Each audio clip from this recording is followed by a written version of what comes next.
नमस्कार, दिन भर की बड़ी खबरों में आपका स्वागत है। मैं हूं अंशिता श्रीवास्तव। इस बुलेटिन की बड़ी खबरों पर चर्चा से पहले आइए देखते हैं सुर्खियां। कल नेपाल यात्रा पर लुम्बिनी जाएंगे प्रधानमंत्री नरेंद्र मोदी। नेपाल के प्रधानमंत्री शेर बहादुर देउवा के निमंत्रण पर नेपाल का दौरा कर रहे पीएम कई कार्यक्रमों में होंगे शामिल।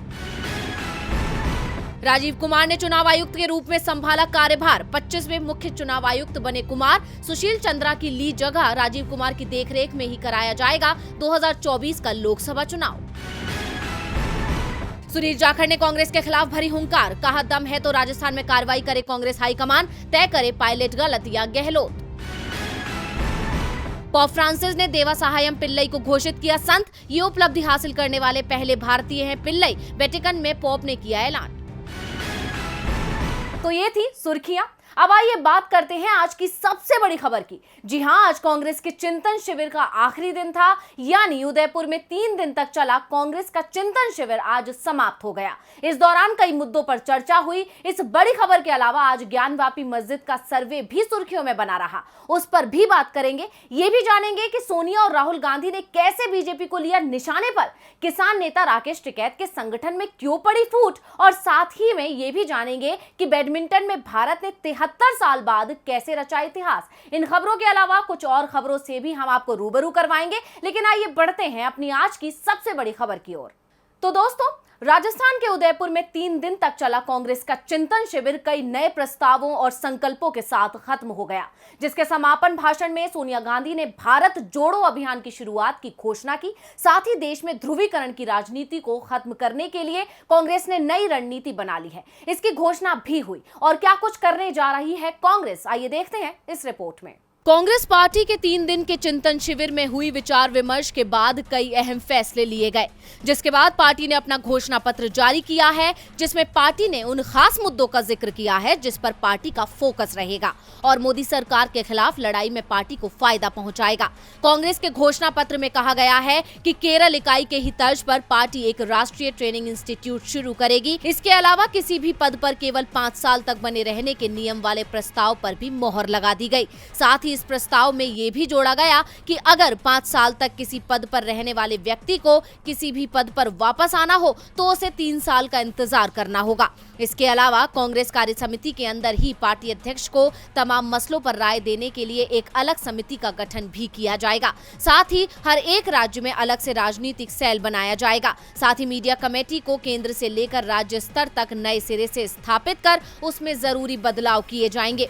इसके अलावा केंद्र की मोदी सरकार को कई मुद्दों पर घेरने की रणनीति भी बनाई गई, जिसके तहत घोषणा पत्र में बताया गया कि सरकार से चीन मसले पर उसकी चुप्पी पर सवाल पूछा गया है और साथ ही उत्तर पूर्व के हालात पर मोदी सरकार को कटघरे में खड़ा किया गया है। वहीं कांग्रेस ने अपने प्रस्ताव में सरकार को कश्मीर के मसले पर भी घेरा है और सवाल किया है कि धारा 370 हटाने के बाद हालात सामान्य होने के दावे किए गए थे, अब तक हालात सामान्य क्यों नहीं है। इतना ही नहीं, कांग्रेस ने युवाओं पर भी फोकस किया है। अपने प्रस्ताव में संगठन में हर स्तर पर युवाओं को कम से कम 50% जगह देने की बात कही गई है और साथ ही किसानों के मसले पर आंदोलन तेज करने की बात भी कही गई है। प्रस्ताव में किसानों के लिए मुफ्त बिजली और ट्रैक्टर को टैक्स फ्री करने की मांग भी की गई है। इन सब के साथ ही सबसे खास बात यह है कि कांग्रेस ने इन सभी प्रस्तावों को 92 से 100 दिनों में लागू करने की बात कही है। एक व्यक्ति एक पद का मामला हो या फिर युवाओं को मौका देने का, कांग्रेस अब इसे पूरी कठोरता से लागू करने की तैयारी में है। बीजेपी के खिलाफ अब पूरी ताकत से पार्टी उतरेगी। इसके संकेत पार्टी की कार्यकारी अध्यक्ष सोनिया गांधी और सांसद राहुल गांधी ने अपने संबोधन में दिए। राहुल ने कहा कि हमें बीजेपी से डरने की जरूरत नहीं है, तो सोनिया ने कहा कि हम वापस आएंगे। उदयपुर से कांग्रेस का होगा नया उदय। 3 दिन तक चले मंथन के बाद कांग्रेस की कार्यकारी अध्यक्ष सोनिया गांधी ने कहा कि जो भी प्रस्ताव यहां पास हुआ उसे लागू किया जाएगा। हम नई ऊर्जा और नई सोच के साथ लोगों के बीच जाएंगे। लोगों तक पहुंचने के लिए गांधी जयंती के दिन पार्टी कश्मीर से कन्याकुमारी तक भारत जोड़ो यात्रा शुरू करेगी। इसमें हर उम्र और हर वर्ग के लोग हिस्सा लेंगे। हमारी ये यात्रा बिना किसी ब्रेक के जारी रहेगी। इस यात्रा का मकसद सांप्रदायिक सौहार्द व हमारे कीमती संविधान को बचाना है। इसके बाद पूरे देश में जन जागरण अभियान शुरू किया जाएगा। बेरोजगारी और अर्थव्यवस्था से जुड़े मुद्दों पर हम सरकार से सवाल पूछेंगे। ये हमारा संकल्प है कि 2024 में हम वापस आएंगे, हम कामयाब होंगे, यही हमारा ध्येय और नव संकल्प है। इससे पहले राहुल गांधी ने भी कार्यकर्ताओं से कहा कि वो पूरी ताकत से जुट जाएं। हमें बिना सोचे जनता के बीच में जाकर बैठ जाना चाहिए। जनता से कांग्रेस का पहले का जो रिश्ता था उसे फिर से बनाना होगा, क्योंकि जनता ये जानती है कि कांग्रेस ही देश में काम कर सकती है, देश को आगे ले जा सकती है। ये हमारी जिम्मेदारी है। कांग्रेस सांसद ने कहा कि बीजेपी को केंद्र की सत्ता से अगर कोई हटाएगा तो वो काम कांग्रेस ही करेगी। उन्होंने कहा कि बीजेपी भी कांग्रेस की बात करेगी, रीजनल पार्टी की बात नहीं करेगी, क्योंकि वो जानते हैं कि रीजनल पार्टी की अपनी जगह है, वो बीजेपी को नहीं हरा सकते। रीजनल पार्टी इतनी बड़ी लड़ाई नहीं लड़ सकती, जबकि हमारी एक सेंट्रलाइज अप्रोच है, हमारी विचारधारा की लड़ाई है और कांग्रेस पार्टी आरएसएस की विचारधारा से लड़ेगी और हराएगी। ये लड़ाई देश को बचाने की लड़ाई है। ये लड़ाई अभी शुरू हुई है। जितना ये लोग इंस्टीट्यूशंस को तोड़ेंगे, जितना धर्म और जातियों के बीच बातचीत को तोड़ेंगे, कांग्रेस उन सबको जोड़ने का काम करेगी। इसके साथ ही राहुल गांधी ने कहा कि कांग्रेस जनता के द्वार कैंपेन लॉन्च करेगी। हम जनता के पास पहुंचेंगे, हमें शॉर्टकट से सफलता नहीं मिलेगी, ये काम पसीना बहाकर ही होगा। कांग्रेस अब पूरी ताकत से मैदान में उतरने की तैयारी में है। बीजेपी को हर मुद्दे पर जवाब देने की रणनीति बन गई है, लेकिन बीजेपी अभी भी धार्मिक ध्रुवीकरण की राजनीति पर ही बढ़ती दिख रही है और उसके पास धार्मिक मुद्दों की कोई कमी नहीं है। अयोध्या का विवाद समाप्त हुआ तो वाराणसी का सामने आ गया। वाराणसी की ज्ञानवापी मस्जिद का आज लगातार दूसरे दिन सर्वे हुआ, तो आज मस्जिद के किस हिस्से का हुआ सर्वे, देखिए ये रिपोर्ट। ज्ञानवापी मस्जिद विवाद सुर्खियों में बना हुआ है और इस विवाद के चलते हिंदू मुस्लिम समुदाय आमने सामने आ गए हैं। वहीं इस विवाद में किसी तह तक पहुंचने के लिए कोर्ट ने मस्जिद का सर्वे कराने का आदेश दिया था, जिसका आज दूसरा दिन था और दूसरे दिन का भी सर्वे पूरा हो चुका है। लेकिन दावा किया जा रहा है कि मस्जिद का सर्वे आज भी पूरा नहीं हो सका है और कल यानी सोमवार को दोबारा सर्वे किया जाएगा। बता दें कि वाराणसी के सिविल कोर्ट में कमिश्नर को सर्वे की रिपोर्ट 17 मई तक कोर्ट के सामने पेश करनी है और आज सर्वे के दौरान परिसर में मौजूद गुंबदों का सर्वे किया गया। आज सर्वे का काम 1.5 घंटे से ज्यादा चला, जबकि सुबह 8 से 12 बजे तक का समय था।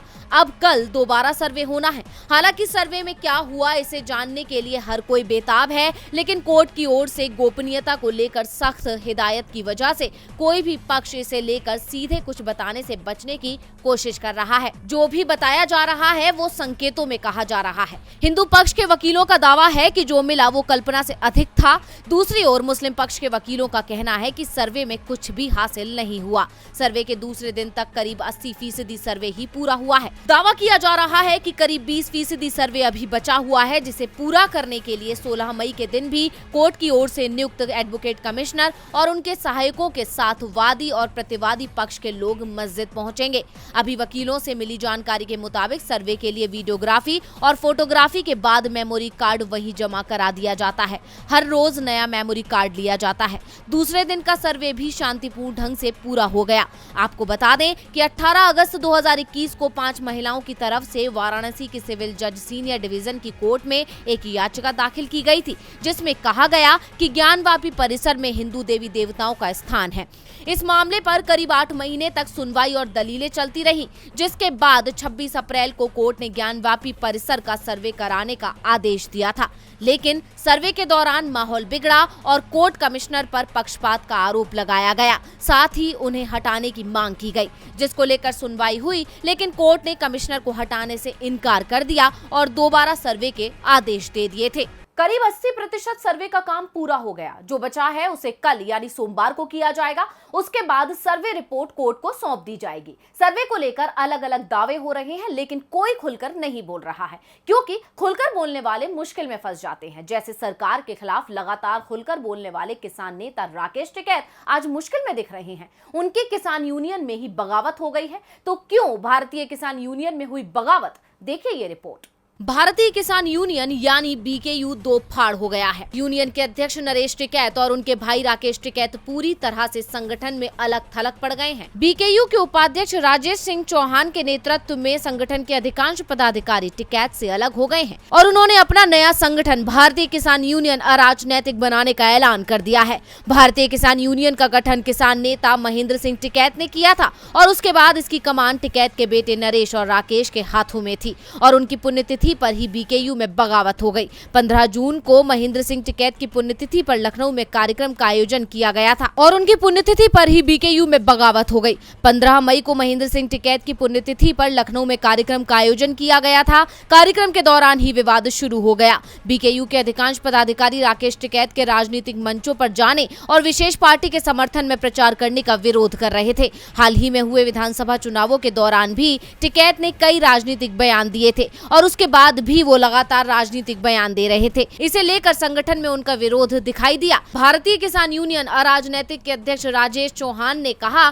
कि किसान आंदोलन के बाद बीकेयू किसानों के मुद्दों से भटक गई और राजनीतिक मुद्दों की ओर जाने लगी। इसका नुकसान किसानों को हुआ, इसीलिए हमने बीकेयू से अलग अपना संगठन बनाया है जो सिर्फ किसानों के मुद्दों की बात करेगा। दूसरी ओर दावा ये भी किया जा रहा है कि बीकेयू में ये बगावत बीजेपी के इशारे पर हुई है, क्योंकि बीकेयू से अलग होने वाले किसान नेता बीजेपी के करीबी हैं और किसान आंदोलन के दौरान भी वो बीजेपी के संपर्क में बने हुए थे, जबकि राकेश टिकैत बीजेपी के विरोध में चल रहे थे। इसलिए टिकैत को कमजोर करने के लिए बीकेयू में विभाजन कराया गया है। टिकैत को अपनी ही संगठन में चुनौती मिल गई और भारतीय किसान यूनियन विभाजित हो गई। नए संगठन का दावा है कि हम सिर्फ किसानों की बात करेंगे, राजनीति की नहीं। राजनीति करना राजनीतिक दलों का काम है और इस समय तो चुनाव भी चल रहा है। देश की 57 राज्यसभा सीटों पर चुनाव होने हैं, जिसमें से 5 सीटें बिहार की हैं। यहाँ आरजेडी की रणनीति से नीतीश कुमार मुश्किल में फंसते दिख रहे हैं। बिहार की सियासत में इस वक्त राज्यसभा चुनाव को लेकर मंथन का दौर तेज है।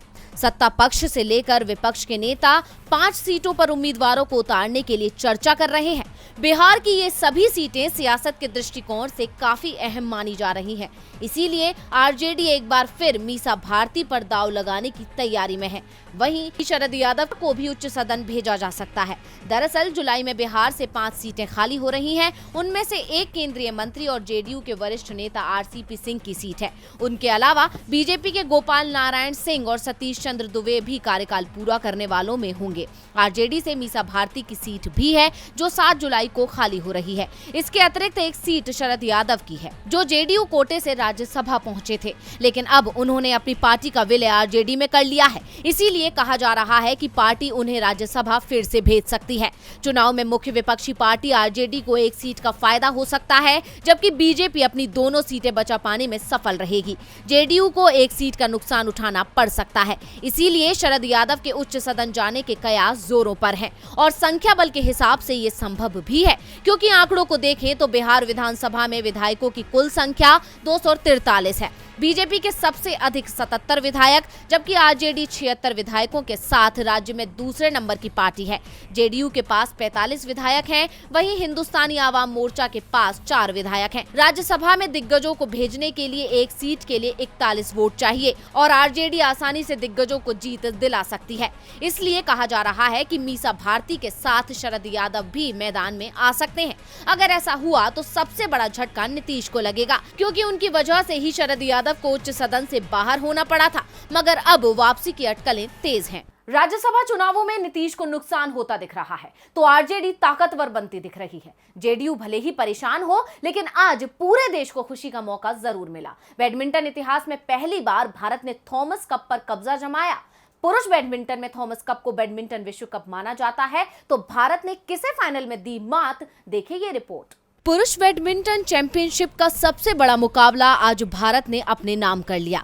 भारत ने थॉमस कप के फाइनल में इंडोनेशिया को 3-0 से हराकर प्रतियोगिता का गोल्ड मेडल जीत लिया है। थॉमस कप का आयोजन 1949 से हो रहा है और पहली बार इस प्रतियोगिता के फाइनल में भारत ने जगह बनाई थी। यानी 73 साल के इंतजार के बाद भारत इस प्रतियोगिता के फाइनल में पहुंचा और पहली ही बार में खिताब भी जीत लिया।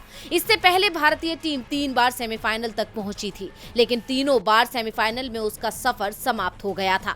अंतिम बार भारत 1979 में सेमीफाइनल में पहुंचा था। इससे पहले 1952 और 1955 में भी भारतीय टीम सेमीफाइनल तक पहुंचने में कामयाब रही थी। दूसरी ओर इंडोनेशिया इस प्रतियोगिता को 14 बार जीत चुका है। बेस्ट ऑफ 5 के तहत होने वाले इस मुकाबले का पहला मैच भारत के लक्ष्य सेना और इंडोनेशिया के एंथनी सिनिसुका गिनटिंग के बीच हुआ। लक्ष्य की दुनिया में रैंक 9वीं है, जबकि एंथनी की रैंक 4थी है। लक्ष्य सेना पहला सेंटर एंथनी के हाथों 7-21 से हार गए, लेकिन दूसरे सेट में लक्ष्य ने जोरदार वापसी करते हुए सेट 21-17 से जीत लिया। निर्णायक सेट में लक्ष्य ने एंथनी को 21-16 से हराकर भारत को इंडोनेशिया के खिलाफ 1-0 की बढ़त दिला दी। दूसरा मुकाबला मेंस डबल वर्ग का हुआ, जिसमें भारत की ओर से सात्विक साईराज रंकीरेड्डी और चिराग शेट्टी की भारतीय जोड़ी का सामना इंडोनेशिया के केविन संजाया और मोहम्मद एहसान की जोड़ी से हुआ। डबल मुकाबले में भी पहला सेट इंडोनेशिया के हक में ही गया। भारत जोड़ी पहला सेट 18-21 से हार गई, लेकिन फिर दूसरा और तीसरा सेट जीतकर मुकाबला अपने नाम कर लिया। दूसरा सेट भारतीय जोड़ी ने 23-21 और तीसरा 21-19 से जीता। तीसरे मुकाबले में भारत की ओर से के श्रीकांत का मुकाबला इंडोनेशिया के जे क्रिस्टीन से हुआ। के श्रीकांत इस पूरी प्रतियोगिता के दौरान जबरदस्त फॉर्म में थे और उन्होंने आसानी से क्रिस्टीन को 21-15, 23-21 से मात दे दी। और बुलेटिन के आखिर में बात महंगाई की। देश में महंगाई से मुक्ति कब मिलेगी? आखिर क्या कर रही है सरकार? ये सवाल जनता लगातार उठा रही है। बावजूद इसके महंगाई काबू में होती नजर नहीं आ रही है। खाने के साथ साथ पेट्रोल और डीजल की कीमतों में आग लगी हुई है। वहीं अब सीएनजी के दाम भी लोगों का दम निकाल रहे हैं। इस बढ़ती महंगाई ने उनके सफर को बेहद मुश्किल बना दिया है। जब देश में पेट्रोल और डीजल के दाम में इजाफा होने लगा तो लोगों ने सीएनजी की गाड़ियों का रुख किया ताकि सस्ते सफर का लुत्फ उठा सके। लेकिन सरकार ने अब सीएनजी की कीमतों को भी आसमान पर पहुंचा दिया है। जैसे जैसे तेल के दाम में आग लग रही है, वैसे वैसे गैस की दरों को लेकर भी लोगों का गुस्सा फूट रहा है। बावजूद इसके सरकार मानने का नाम ही नहीं ले रही है। आज भी सीएनजी के दाम में 2 रुपए प्रति किलोग्राम का इजाफा कर दिया गया। अब दिल्ली में 1 किलो कंप्रेस्ड नेचुरल गैस 73 रुपए 61 पैसे में मिलेगी। वहीं नोएडा, ग्रेटर नोएडा और गाजियाबाद में 1 किलो सीएनजी के लिए अब 76 रुपए 17 पैसे भुगतान करना होगा। वहीं मुजफ्फरनगर, मेरठ और शामली में 80 रुपए 84 पैसे, गुरुग्राम में 81 रुपए 94 पैसे, रेवाड़ी में 84 रुपए 7 पैसे, करनाल और कैथल में 82 रुपए 27 पैसे, कानपुर, हमीरपुर और फतेहपुर में 85 रुपए 40 पैसे और अजमेर, पाली, राजसमंद में 1 किलो सीएनजी के लिए 83 रुपए 88 पैसे का भुगतान करना होगा। इससे पहले 14 अप्रैल को सीएनजी के दाम 2.5 रुपए प्रति किलोग्राम बढ़ाए गए थे, जिससे साफ है कि आम आदमी की जेब पर महंगाई का बोझ बढ़ गया है। लेकिन अब उसे एक और झटका लग सकता है, क्योंकि कहा जा रहा है कि पेट्रोल और डीजल के दाम में भी जल्द इजाफा होने वाला है। दरअसल अंतर्राष्ट्रीय बाजार में कच्चे तेल की कीमतों में उतार चढ़ाव के बीच राष्ट्रीय स्तर पर पेट्रोल और डीजल के दाम लगातार स्थिर हैं। क्रूड ऑयल $110 प्रति बैरल के करीब होने के बाद भी भारतीय तेल कंपनियों ने पेट्रोल डीजल की कीमतों में कोई बदलाव नहीं किया है। लेकिन माना जा रहा है कि क्रूड ऑयल की कीमत में अधिक इजाफा होने पर देश में पेट्रोल डीजल की कीमतों में फिर उछाल आ सकता है। यानी साफ है कि महंगाई से जनता त्रस्त है और सरकार मस्त है। तो आज इस बुलेटिन में बस इतना ही। देखते रहिए डीवी लाइव। नमस्कार।